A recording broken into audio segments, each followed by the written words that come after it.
Good morning. Welcome back to Daybreak, the show that brings you what you need to think about as you begin the day. And being the 16th day of July 2019, we are glad to host the chairperson of the Commission on Revenue Allocation, Jane Kiringai. Karibu sana to the show. I hope I got the name right. You did. Yes. Did. And so we're here to talk about the controversy around the question about the Division of Revenue Bill. Of course, you've seen the governors going to the Supreme Court to seek determination on whether some of the matters that have been conducted by the National Assembly and the Senate, of course, Parliament as such, are legal or illegal. And let me just begin from there. I know you may not want to get to the nitty-gritties of law, but yes, from the Commission on Revenue Allocation point of view, should you pass an appropriations bill and enact it into an act, then pass Division of Revenue Bill, or should they go hand in hand at the process of legislation? Actually, the Division of Revenue is the one that anchors the entire budget process, because this is the bill that determines how much each level of government should get. So without that bill being enacted into the Division of Revenue Act, then the budget process is kind of not really anchored in the proper law.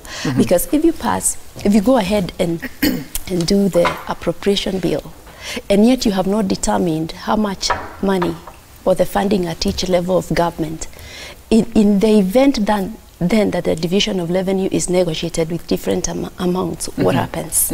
So the process is such that the Division of Revenue should actually anchor the entire budget process. Yeah. So it's either they pass at the same time or the Division of Revenue before? Should even come before, ideally. Okay. Yes. And so when you look at the current crisis that we have now of the Council of Governors moving to the court, the Senate and the National Assembly are not able to agree, a mediation process, even efforts by the Deputy President are not able to agree. From sitting back as the Commission on Revenue Allocation, what do you make of this and what do you think would be the solution? Maybe allow me first, because there are several numbers that are being put out there to actually sort of explain what are these numbers and where did they come from. Because what we do as a commission, in line with the law, is that every year, 6 months before the new financial year, we make the recommendation. So we do that every year in December. And where do we base on what do we base our numbers? We base our recommendation on the numbers that are put out by the National Treasury in the budget outlook paper. That is where they project the revenue, and after they project it and give us the numbers, we then, as a commission, using a framework, determine how much should go to each level of government. So this year we see several numbers on the table. 335 is what we recommended. And what we were saying then is, according to the projections, Treasury would correct 1.8 trillion Kenya shillings. Remember, we share what is corrected, and that does not include the proceeds from debt. So if you're going to correct an addition 1.8 trillion, that meant that from this year, this country was going to correct an additional 200 billion Kenya shillings. Compared to last year? Compared to last year. So it's moving from 1.6 to 1.8 trillion shillings. Then we, as a commission, said, we know that even you at the household level, today, you know that if the price of unga goes up, unless your income increases, you're going to buy less unga. So what we said then, at the very least, ensure that each level of government can at least deliver the same level of service they delivered that last year. At least adjust for inflation to ensure the service delivery doesn't get compromised. And you think about drugs, is one of the greatest, one of the most important commodities that governors have to procure to keep healthcare running. So we said, at the very least, compensate both levels of government for inflation. Ideally, when the economy is growing, we also say, after you adjust for inflation, then ensure that at least you can enhance service delivery. You can at least make some further developments. But this year, we said, because we understand there's need to retire debt, let's just compensate both levels of government for inflation, and the difference then remains at the center to retire debt. That's where the 335 billion came from. That you're just holding service at the minimum at a constant level.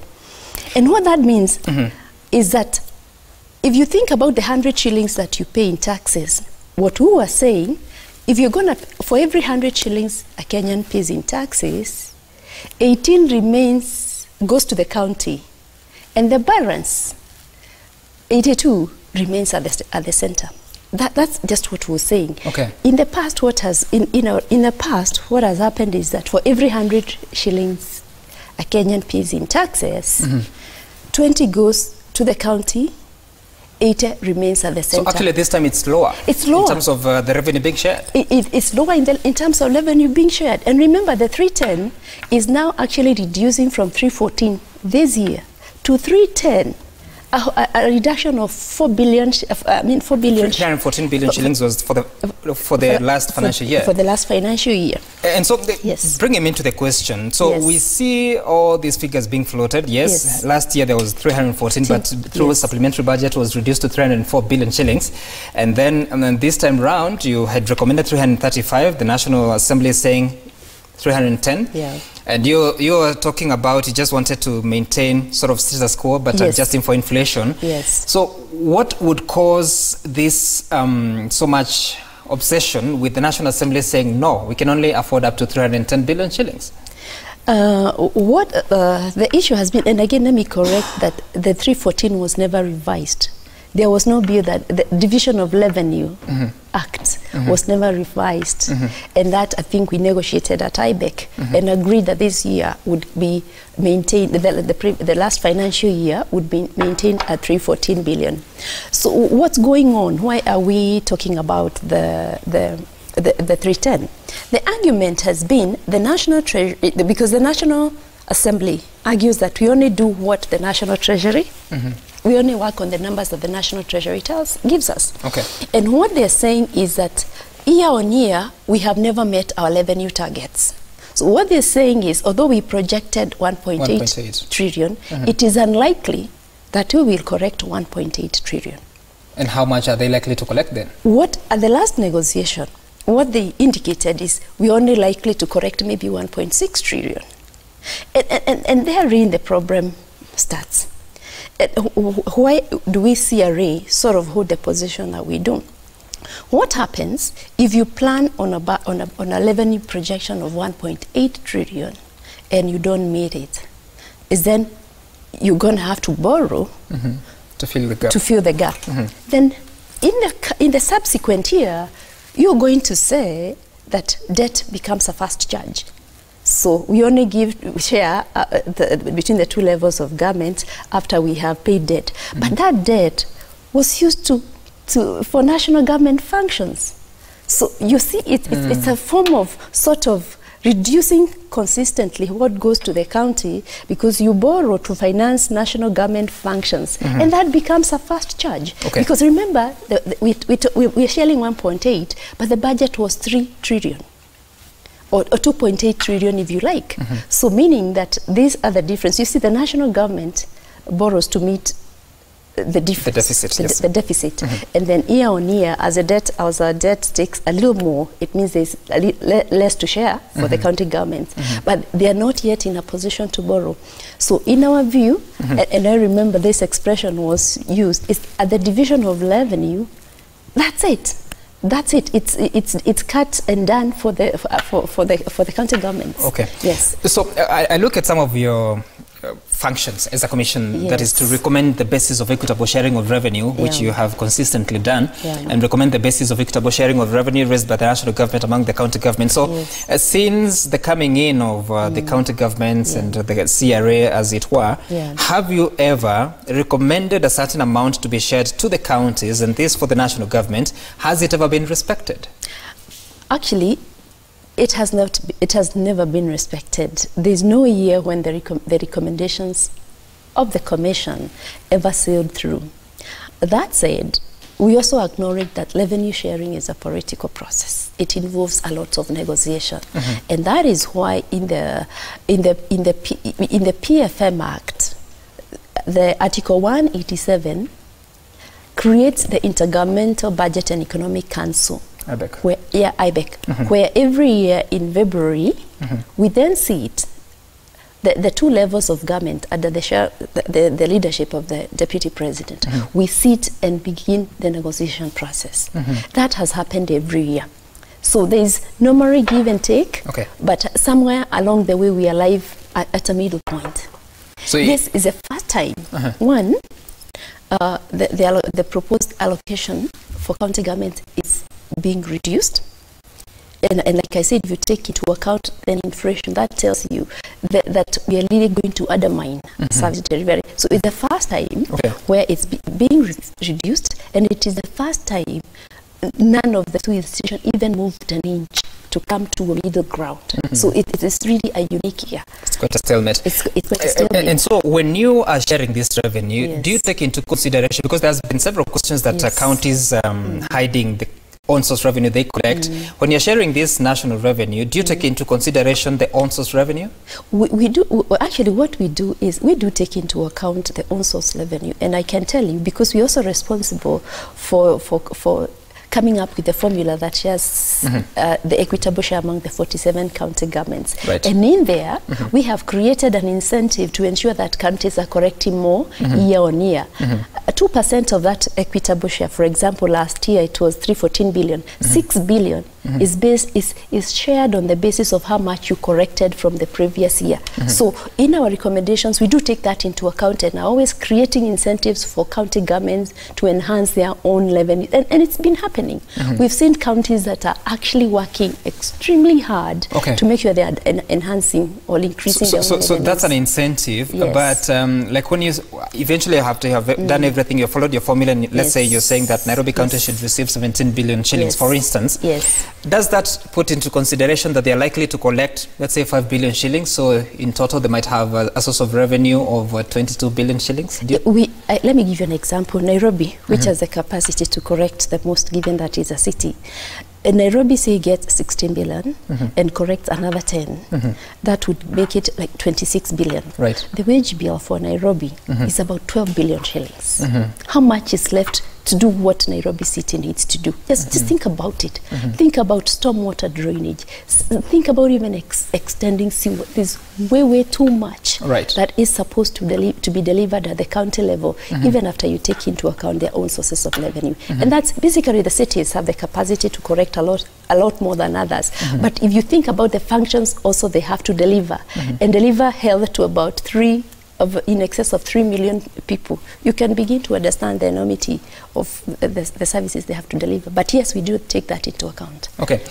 Part of your mandate also is that you need to define and enhance revenue sources of national government and the county government. So, like, how do you define for a county government, let's say Lamu, for instance, that Lamu County, these are the sources of revenue that you can get, and you go ahead to enhance it? How do you achieve your mandate in that sense? The way we do, like I said, one is to create that incentive for them to correct more. The other one of the things we noticed is they have a challenge even forecasting their own revenue. You will notice that year on year, counties have never also met their revenue targets. On one hand is the inability to forecast clearly what it is that they can correct given their revenue sources. Remember, counties have very few revenue sources, and number two, these sources are not very elastic, if you like, using economics. They're not very, they don't grow at the same level as the economy, unlike the taxes collected at the center. So we also work with them. We train them on forecasting, how to, and then also we also sort of work with them in automation, because revenue administration is also very important. We sort of provide them with guidelines on, if you're automating, what is it that you look for? What is it that you need to do also to seal the loopholes? To secure what it is that you're collecting. All right, I want us to move to another conversation. And of course, you can join the conversation by tweeting us at Citizen TV Kenya at Sam Gituku. The hashtag to use is Daybreak. You can also tweet as via Zinzi_K and Willis Raburu. And I want us to focus on the revenue sharing formula. There is, what do you call it, the second basis that you've been using that would have that the county revenue, revenue allocated to counties is a product of 45% going on the basis of the population factor. Of course, it disadvantages those counties that are very few people. Then 26% is based on the equal share factor, that is resources that are shared equally across the board. Then for the poverty factor, it takes about 18%. The land area factor takes 8. 8%, yes. And then for fiscal effort, that is the efforts you're making to collect the revenues in your county, will take 2%, and 1% would be dependent on the development factor. So this is changing, or has it changed? So that's supposed to, ideally it was supposed to change at the beginning of this financial year, but it's currently on the floor of Senate. We did table it before Senate in March. Senate is now the point where they're supposed to do public participation before they table it before the House for adoption. Yes, it is changing, but in my view, it's probably be in the next financial year, given where we are. That is 2020, 2021. Yes. I look at the impact it might have, because you see that should you implement the new formula, just to highlight on what it is that the health services will be attracting, is it 17%? Yes. Based on the uninsured population hospital visits. Then agriculture would be taking 10%. Yes. For other county services, you have based it at 18%, and it's dependent on the county population. And then minimum share for public administration is about 2%, which is equal share across the board. 20. Sorry? 20, not 2. Oh, yes, sorry, 20%. Then to promote balanced development, you're saying that for the road network, it will be taking 4%. For the land area, it will be taking 8%. Poverty factor will be 14%. And then for urban service, the index in that will be 5%. And then to incentivize the capacity to raise revenue remains at 2%. But there's something else that you're introducing, that is incentive prudent use of public resources, which is at 2%. Would that be based on auditors' reports, or what will happen? On that one, our recommendation is to construct a fiscal prudence index. And in this index, we take a number of factors. The first one is the audit opinion. And where then, for those countries that get a clean audit, get an index of 4. Those that is the unqualified audit. Those that get the qualified get a 2, and the other 2 get a 0. So that's one, audit opinion. The second one, in terms of fiscal responsibility principles, then we ask, is the county allocating at least 30% of the budget to development? The other one we ask, do you have does the county have an operational internal audit unit? And the other one, then we also ask, does the county have an operational county budget and economic forum? So we put these together and construct an index that then allocates that 2%. Okay. When I look at that formula, you see that there are certain counties that will be adversely affected, of course, because of the dynamics that exist. For instance, Kilifi, Machakos, and Mandera counties will lose some money. For instance, Kilifi will move, the financial year 2018-19, they had been allocated 10.8 billion shillings. And based on the formula, regardless of the recommendations for high allocation, it would go down to 9.3 billion shillings. For Machakos County, which received 8.3 billion shillings, that formula reduces it to 7.9. Mandera reduces it from 10.1 to 8.7. For Nairobi, it gains from 15.7 billion shillings to 17.4 billion shillings. And then for Kitui County, for instance, from 8.7 billion to 9.7. Turkana from 10.7 to 11.6 billion shillings. Of course, this is not very welcome news, especially for specific governors. So how do you go about it to convince these governors that actually your rightful share of revenue should actually be less? Let me explain. Part of that reduction, regardless of whether we changed the formula or we didn't, would actually happen simply because of changing data. In the second, if we have two sets, poverty, which is the poverty data. Remember last year the Kenya Bureau of Statistics released a new poverty data, the 2015-16 data. A lot of that movement is emanating from the change in poverty from 2009 to 2015-16. What happens then, even if we don't change the formula, but we use new data, new poverty data, you will see that the changes will emanate from counties where poverty declined. When between the first and the second formula, the poverty data changed from 2005-06 to 2009. What happened then is the 2009 poverty data showed that poverty had declined in Turkana. So the funding moved from Turkana to Kwale, Kilifi, and Mandela. Now, in the new poverty data 2015-16, it shows that actually poverty increased in Turkana but declined in these counties. Okay. So that shift in money is coming from the changes in poverty data. That said, what did we provide in that basis?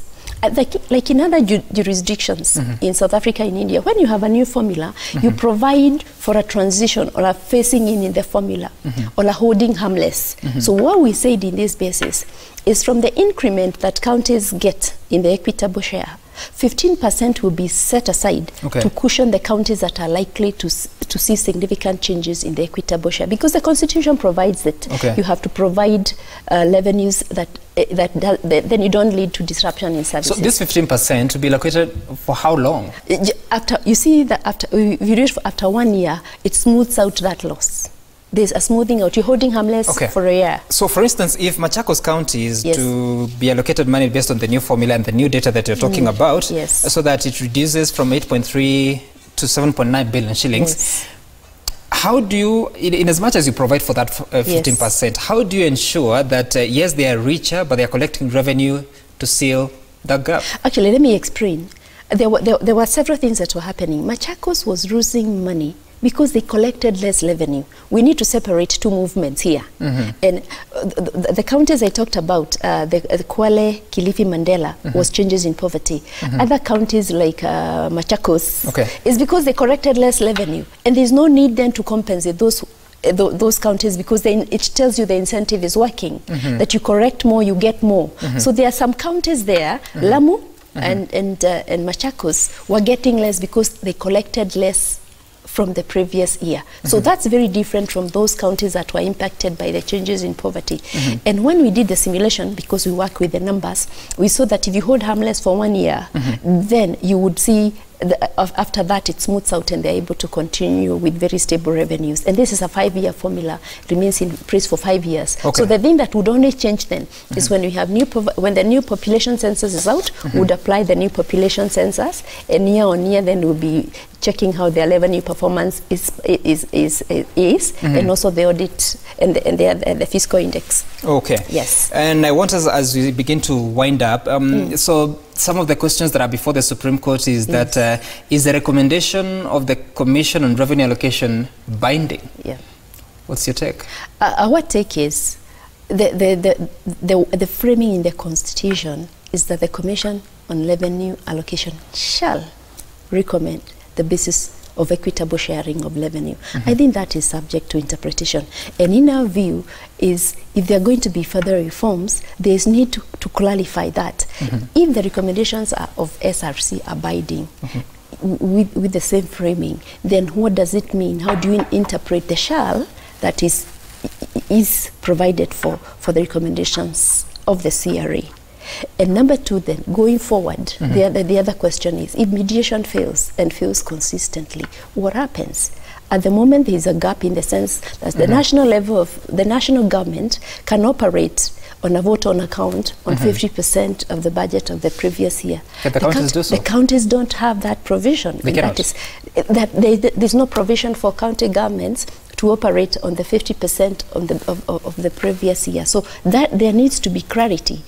And then what happens if mediation fails a second and a third time? That also needs to be clarified. So even as you see clarity on shall recommend, from CRA, what do you think should be the situation? Our recommendation is that if the recommendations of the CRA can only be varied with a 2/3 majority in either house. That would help.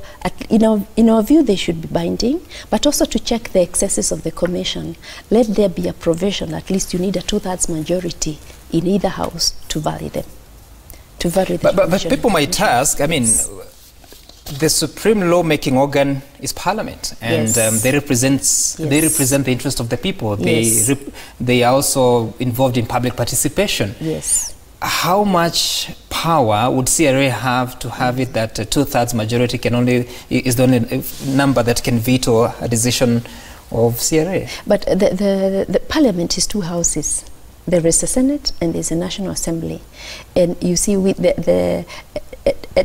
that is the Senate is the one sort of takes the recommendation of the CRA or the National Assembly sort of stands with the recommendation of the National Treasury. So we also, in the process of making the recommendation, go through a public participation process. We consult the houses and we consult the executive. So we're saying that there's a consultative process before we make our recommendation ourselves. We even also consult with the National Treasury ahead of a recommendation. Do you describe that as public participation? That is consultation. Yes. That is consultation at the executive. But when we do table this, before we table these recommendations, we do engage at least the two houses. So what we're saying is, if one house, because the division of revenue is introduced, the PFM Act provides that it's the National Treasury that introduces the division of revenue and only explains the differences between themselves and ourselves. They provide a memorandum that explains the differences between themselves and ourselves. So you see, that is what has happened year on year. They come up with a figure and only say, this is why we differ with the Commission on Revenue Allocation. And that's where the problems begin. You don't think those reasons are satisfactory? We do not think they're satisfactory. Wow. Okay. Yes. So let's take a look at what we've been saying in regards to this conversation. The tweets at Citizen TV Kenya Sam Gituku, the hashtag being daybreak. If we can have them. This is Nixon Dugire saying that sharing of the national cake should be felt and celebrated by Wanjiko, where there should be no strain in acquiring adequately all the basic needs. Wow. That's Ndugire from Kindaruma. Someone else is saying via Twitter at Citizen TV Kenya. The hashtag is daybreak. This is Steve Agumba. But why can these matters of revenue be sorted out? These tassels that keep on wasting time on implementation of the Big Four agenda should not take stage. Of course, that is a frustrated Kenyan. Then Rev saying that once again, please explain to me why we have Commission for Revenue Allocation. I believe it's Commission on Revenue Allocation. Salaries and Remuneration Commission. Isn't this outright duplication? Wow.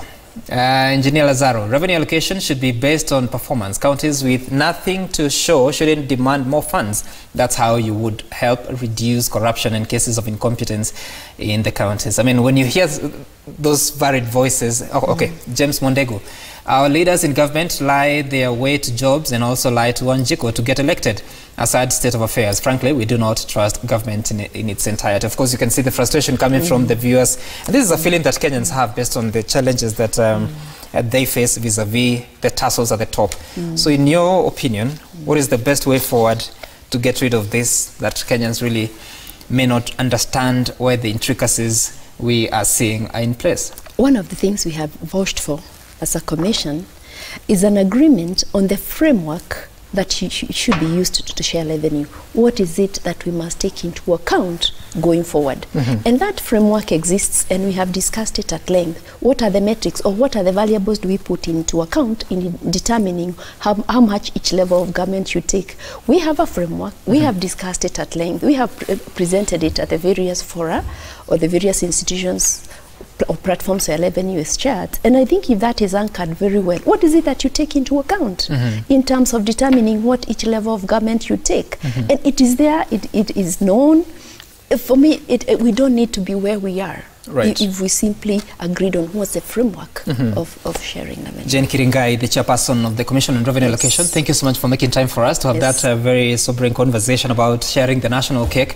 And we hope that reason can prevail to resolve the situation, because now we were speaking to some governors yesterday, and they were telling us that the planning at the counties has stalled because they do not know how much money they will be receiving this year. So Daybreak takes a short break. We'll return with Willis Raburu. He will be hosting his panelists on Engage to discuss about matters that are affecting you socially. So stay tuned, and you can text us your views on 22422 or Twitter at Citizen TV Kenya, at Sam Gituku, at Willis Raburu, at Zinzi_K. The hashtag to use is Daybreak. Back in a moment.